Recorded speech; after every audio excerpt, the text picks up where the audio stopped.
हरिओम श्रीराम अंबज्ञ। माझं नाव सुप्रिया वीरा राहुल सिंह फाळके, अंधेरी पश्चिम उपासना केंद्र। बापूंच्या सानिध्यात आल्यापासून अनेक अनुभव आले आहेत, पण त्यातला एक अनुभव मी आज इथे सांगू इच्छिते। जसं बापू म्हणतात की तू आणि मी मिळून पाही, अशक्य असे काहीही नाही, या उक्तीचा अनुभव मला आज इथे सांगायचा आहे। मी आणि माझे पती राहुल सिंह फाळके काही वर्षांपासून नवीन घर घेण्याच्या विचारात आणि शोधात होतो, पण आर्थिकदृष्ट्या येणाऱ्या अडचणींमुळे आणि एकामागोमाग येणाऱ्या खर्चांमुळे आम्हाला ते काही शक्य होत नव्हतं।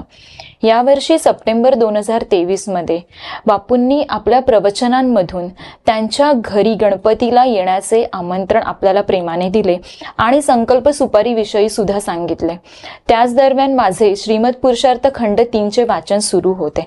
त्यात नैवेद्य म्हणजे काय याची माहिती बापूंनी दिली होती व ते म्हणाले होते की आपल्या हाताने बनवलेली कोणतीही गोष्ट भगवंताला जास्त प्रिय असते, म्हणूनच मी माझ्या हाताने बनवलेले काही मोदक घेऊन बापूंच्या इथे गणपती दर्शनासाठी गेले।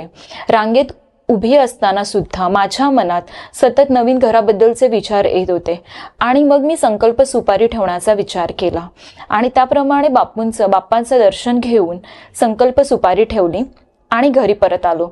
काही दिवसानंतर माझ्या मिस्टरांनी ऑनलाईन एक घराची जाहिरात वाचली, त्याबद्दल चौकशी केली आणि हे बहुतेक आपल्याला जमेल असं त्यांना वाटायला लागलं, म्हणून त्यांनी मला सांगितलं आणि म्हणाले एका सुट्टीच्या दिवशी आपण जाऊन तिकडे पाहून येऊ। ठरल्याप्रमाणे आम्ही ते जागा पाहून आलो आणि मग हे सगळं जमेल की नाही जमेल हा विचार सतत डोक्यामध्ये येत होता। आणि मग शनिवार आला। शनिवारी ठरल्याप्रमाणे मी उपासनेला गेले संध्याकाळी। त्या दिवशी बापूंचा वाढदिवस होता। उपासना सुरू झाली, स्वस्तिक्षेम संवाद सुरू झाला। मी बापूंना आणि मोठ्या आईला सांगितलं की बापू, मी खूप गोंधळली आहे, नक्की आर्थिकदृष्ट्या हे आम्हाला जमेल का, या व्यवहारामध्ये पुढे जाणे उचित ठरेल का, हे तुम्ही मला सांगा, मी काय करू।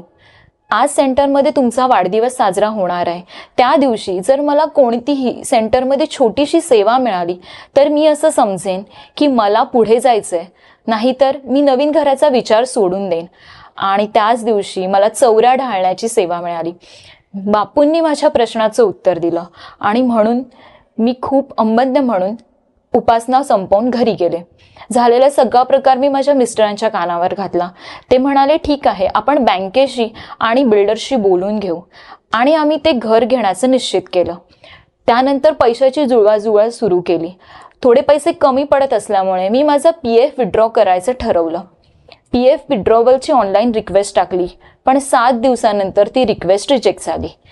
आता पुन्हा PF विड्रॉवलची रिक्वेस्ट टाकली, पण आता मात्र टेन्शन वाढत होतं, कारण की बिल्डरने दिलेली पैसे भरण्याची मुदत मात्र संपत आली होती। मी बापूंना मनोमन प्रार्थना करत होते की बापू, एवढी मोठी रक्कम मला कोणाकडून उधार घ्यायला लागू नये, माझे हक्काचे पैसे मला वेळेत मिळू देत। त्याच दरम्यान मी माझ्या ऑफिसमधल्या HR डिपार्टमेंटमधल्या मॅडमशी PF विड्रॉवलबद्दल बोलणं केलं आणि त्यांना सांगितलं की जर आपली चेन्नई ऑफिसला काही ओळख असेल तर प्लीज माझी रिक्वेस्ट त्यांना अप्रूव्ह करायला सांगा। पण त्या मॅडम 2 दिवस सुट्टीवर गेला। मी बापूंचा धावा केला, त्यांना म्हटलं आता तुम्हीच काहीतरी करा।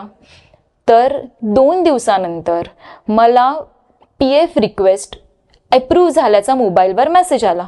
मी खूप खुश झाले, पण त्या मेसेजमध्ये असं लिहिलं होतं की 3 वर्किंग डेजमध्ये तुम्हाला तुमचे पैसे मिळतील। म्हटलं ठीक आहे, अंबज्ञ। पण माझ्या सद्गुरूंची लीला अपरंपार, त्यांनी त्याच दिवशी दुपारी मला पैसे माझ्या अकाउंटला ट्रान्सफर झाले। पैसे आले तसे मी लगेच माझ्या मिस्टरांना फोन करून सांगितला। त्यांच्या डोळ्यात पाणी आले। ते म्हणाले बापूंनाच आपली काळजी आहे ग, त्यांनीच हे सगळं केलं। त्यानंतर 2 दिवसानंतर त्या HR डिपार्टमेंटमधल्या PF च्या रिक्वेस्ट टाकणाऱ्या ज्या मॅडम होत्या त्या ऑफिसला रुजू झाल्या। मी त्यांना जाऊन भेटले। त्या म्हणाल्या माझं त्या माणसाशी बोलणंच झालं नाही काही, मी तर सुट्टीवर गेले होते, पण तुझी रिक्वेस्ट अप्रूव्ह झाली, व्हेरी गुड। असं कोणाचं होत नाही, PF यायला खूप वेळ लागतो, तुझ्या बाबतीत झालंय तो खरंच चमत्कार होता। मी त्यांना म्हटलं हो, हा चमत्कारच होता, तो माझ्या सद्गुरूंनी केला होता। त्यानंतर 30 डिसेंबर 2023 रोजी आम्ही आमच्या घराची ऑनलाईन प्रोसिजर रजिस्ट्रेशनची पूर्ण केली आणि 2023 हे वर्ष संपण्याच्या आधीच माझ्या सद्गुरूंनी मला अशक्य अशी वाटणारी माझी इच्छा पूर्ण केली. त्याबद्दल मी खूप अंबज्ञ आहे. आजपर्यंत आयुष्यात अनेक अडथळे येतात. कधीकधी आपली मनस्थिती बिकट असते. या संकटातून बाहेर कसं पडावं हे आपल्याला कळत नाही.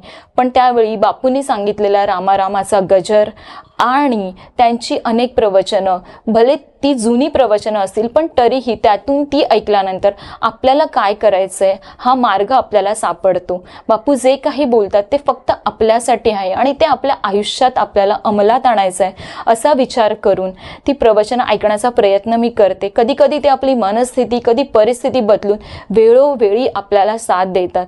तू आणि मी मिळून पाही, अशक्य असे काहीही नाही, असा एक सुंदर अनुभव बापूंनी मला दिल्याबद्दल आणि माझं घराचं स्वप्न पूर्ण केल्याबद्दल मी खूप अंबज्ञ आहे. हरिओम श्रीराम अंबज्ञ.